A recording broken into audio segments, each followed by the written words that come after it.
চাওক, অখিল গগৈ এজন অপৰিপক্ক ৰাজনৈতিক নেতা হিচাপে ইতিমধ্যেই প্ৰমাণিত হৈছে। কাৰণ পবিত্ৰ বিধানসভাৰ মজিয়াখনত সমগ্ৰ অসমৰ জনসাধাৰণৰ আশা আকাংক্ষাসমূহক উপস্থাপন কৰিবৰ কাৰণে জনসাধাৰণে নিৰ্বাচিত কৰা প্ৰতিনিধিসকলে বিভিন্ন বিষয় উত্থাপন কৰে।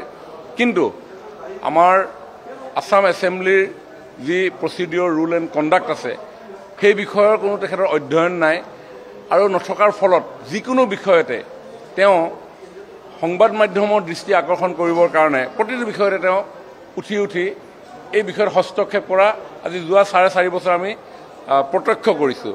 গতিকে তেওঁ কেৱল মাত্ৰ জনসাধাৰণক সংবাদ মাধ্যমৰ জৰিয়তে দৃষ্টি আকৰ্ষণ কৰিবৰ কাৰণে বিধানসভাৰ মজিয়াত এটা অহৈতুক পৰিৱেশ তেওঁ সদায় নিৰ্মাণ কৰি আহিছে, যিটো আমাৰ এখন সুস্থ গণতন্ত্ৰৰ পৰিপন্থী।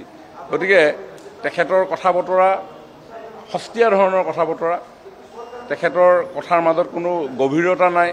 আমি সেইবিলাক তেওঁৰ ইতিহাসত আমি দেখিছোঁ। প্ৰণৱ বড়ো আজি তেওঁ কেৰাচিন তেল লগাই নিজকে আত্মহত্যা কৰিবৰ কাৰণে উচতনি দিয়া এজন ব্যক্তি তেখেত।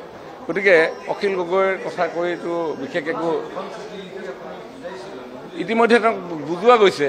তেওঁক 2খন চিঠি মুকলিকে 2খন চিঠি দি তেওঁক বুজোৱা গৈছে।